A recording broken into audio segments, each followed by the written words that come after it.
Assalamualaikum warahmatullahi wabarakatuh. Tabik pun pemirsa, kembali lagi bersama saya Resta Putri di edisi Baca Koran.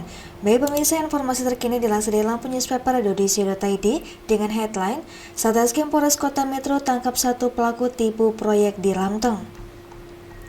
Dari Metro melaporkan, perkara dugaan tipu-tipu proyek palsu di Kabupaten Lampung Tengah lagi-lagi mencuat ke publik. Kali ini, kasus tersebut tengah ditangani Unit Tindak Pidana Korupsi Satreskrim Polres Kota Metro. Kasat Reskrim Polres Kota Metro, Ibtu Rosali membenarkan kabar tersebut.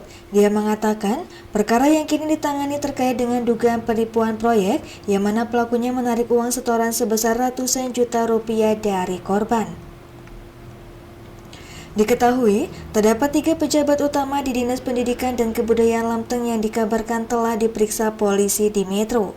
Sementara itu, ada pula satu orang wanita yang diduga berperan sebagai kontraktor pengumpul uang setoran proyek yang kini telah ditetapkan sebagai tersangka. Awal kejadian, penipuan tersebut terjadi pada Kamis 11 Januari 2024 di kantor CV Nagatama Sejahtera, Kelurahan Mulyojati, Metro Barat, Kota Metro. Terlapor berinisial AIP 41 tahun datang dengan maksud menawarkan proyek pekerjaan rehab sekolah di Disdikbud Lampung Tengah senilai 6 miliar rupiah, kata Ibtu Rosali, Rabu 31 Juli 2024. Pelaku mengaku menyetor uang senilai 800 juta rupiah untuk mendapatkan proyek tersebut ke Disdikbud Lampung Tengah dengan cara menunjukkan surat kerjasama atau kwitansi penyetoran uang dan daftar paket pekerjaan yang akan direhab selanjutnya. Selanjutnya, sambung dia, korban berinisial D 54 tahun disuruh bekerja sama terhadap proyek tersebut dengan ketentuan modal dan keuntungan dibagi menjadi 2. Kemudian, korban diminta menyetorkan kembali uang senilai 400 juta kepada telapor AIP dan dibuatkan kwitansi penyerahan uang yang ditandatangani telapor AIP. Lalu setelah 1 bulan, pelaku AIP menghubungi bahwa ada tambahan untuk pekerjaan MCK di setiap sekolahan dan pekerjaan peningkatan jalan pada Dinas Bina Marga Lampung Tengah dan diminta untuk menyetor uang senilai 200 juta rupiah BP-nya. Namun, oleh korban disetorkan secara mencicilnya hingga seluruhnya berjumlah 102 juta rupiah dan dijanjikan bahwa seluruh proyek pekerjaan tersebut akan direalisasikan pada April 2024 imbuhnya. Namun, timpal Ibtu Rosali, sampai waktu yang dijanjikan, proyek tersebut tidak ada dan korban mengalami kerugian senilai Rp552.500.000 dan melaporkan kejadian tersebut ke Polres Kota Metro. Ungkap kasus tersebut berdasarkan laporan polisi nomor LP-B-157-5-2024-SPKT-Polres Metro-Polda Lampung tanggal 28 Mei 2024. Baik pemirsa, kita balik ke informasi selanjutnya yang masih dilansir dari Lampung Newspaper Indonesia.id dengan headline Hitungan jam, pelaku Anirat diamankan Polsek Kota Bumi Kota. Dari Lampung Utara melaporkan, Unit Reskrim Polsek Kota Bumi Kota Polres Lampung Utara gerak cepat mengamankan 2 pelaku penganiayaan berat terhadap Tamroni 64 tahun, warga Sindang Sari Kota Bumi yang terjadi pada Senin 29 Juli 2024. Penangkapan terhadap pelaku DM dan HS warga Sindang Sari tersebut langsung dipimpin oleh Kanit Reskrim Polsek Kota Bumi Kota, Ibda Luci Atmaja SHMH bersama anggotanya.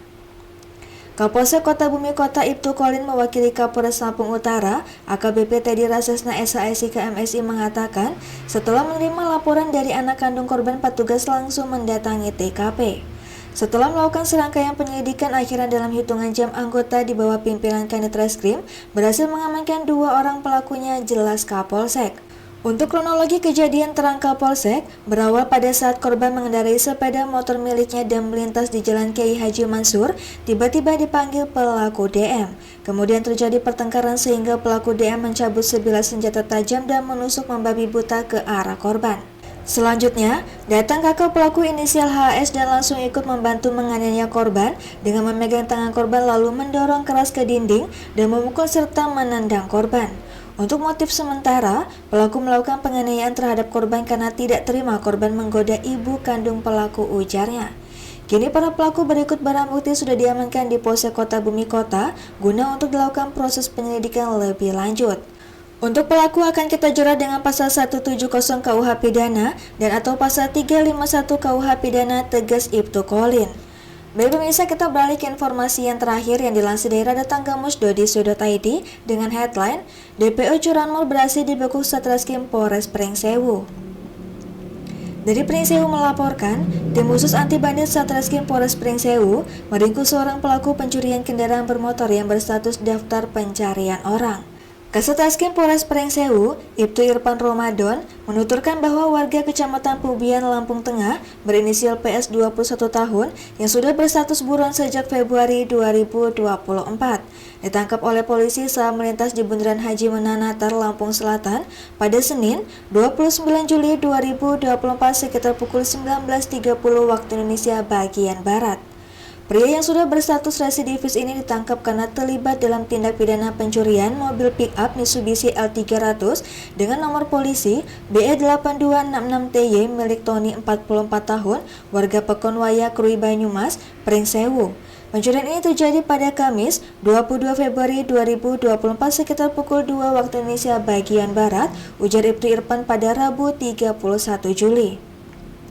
Ibtu Irfan menjelaskan bahwa pencurian ini tidak hanya dilakukan oleh PS seorang diri, tetapi melibatkan 3 pelaku lain, di mana 2 diantaranya ML 40 tahun dan NR 21 tahun sudah berhasil ditangkap polisi sepekan setelah melakukan aksinya, sementara 1 pelaku lainnya masih berstatus buron.